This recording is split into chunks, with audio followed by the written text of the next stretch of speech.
నిజంగా ఎంత దుర్మార్గంగా మాట్లాడుతున్నారంటే ఇప్పటి వరకు దేశంలో బీసీ కులగణన 1931 తర్వాత పాపులర్ ఏది సోషియో ఎకనామిక్ సంబంధించి బ్రిటిష్ కాలంలోనే జరిగింది. ఆ తర్వాత అఫీషియల్గా అథెంటిక్గా ఉన్న కులగణన ఏదైనా జరిగిందంటే ఇప్పుడే జరిగింది.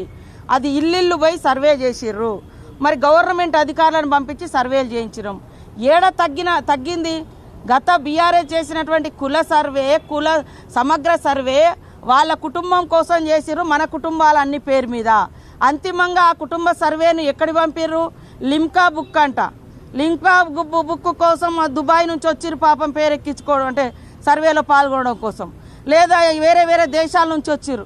ఆ సర్వేను ఆధారంగా తీసుకొని ఏదన్నా పథకం అమలు చేసిండ్రా? నేను అడుగుతున్నా ఇప్పుడు. మేము socio economic, education, employment, political, అదేవిధంగా క్యాస్ట్ సర్వేను మేము మా రాహుల్ గాంధీ గారి యొక్క డ్రీమ్, టార్గెట్, లక్ష్యము, ఆశయం, ఆకాంక్ష. ఒక పేషెంట్ను ఎక్స్రే తీస్తే ఆయన బాడీలో ఉన్నదంతా ఎట్లా బయటకు వస్తుందో ఈ సమాజంలో కులాంతరాలు, అదేవిధంగా పేదరికము, కులాలు, వాటి అన్నీ కూడా బయటకు వస్తాయి. ఎక్స్రే లాగా కుల గణన జరగాలని చెప్తే మేము మరి రోజుకొక 10 కుటుంబాలు, ఒక అధికారి 10 కుటుంబాలే ఆ రోజు 10 లక్షల మందిని ఉపయోగించారు. బీఆర్ఎస్ పార్టీ 10 లక్షల ఉద్యోగులు ఈ సర్వేలో పాల్గొన్నారా? ఈరోజు మేము 1,00,000 మంది ఉద్యోగులను వాడి, గవర్నమెంట్ ఉద్యోగులను వాడి అథెంటిక్గా తెస్తే కావాలని బీసీలకు వచ్చే ఒక మంచి అవకాశాలను పక్కదోవ పట్టించి రేపు ఏ అవకాశాలు ఉండొద్దని చేసి కుట్ర చేసి ఇవాళ అందరు అట్లా మాట్లాడుతున్నారు.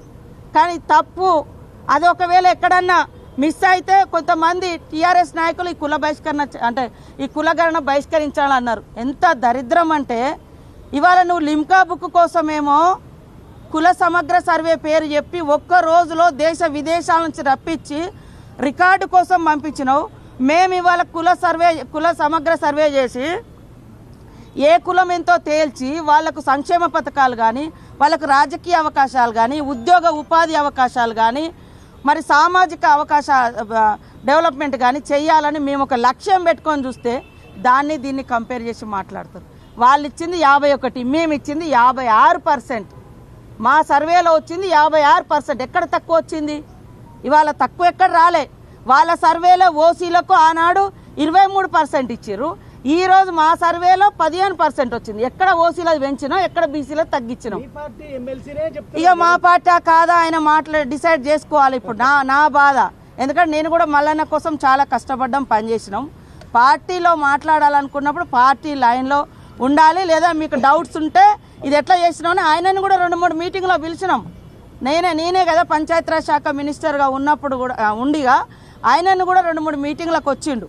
కాబట్టి ఇవాళ సమగ్ర ఈ యొక్క కులగణన జరుగుతుంటే ఈ యొక్క సమగ్ర సర్వేలో అధికారులకు సహకరించాల్సినటువంటి ప్రజాప్రతినిధులుగా ఉండి బీఆర్ఎస్ పార్టీ ఎంత దుర్మార్గం అంటే వాళ్ళు ఈ సర్వేలో పాల్గొనలే.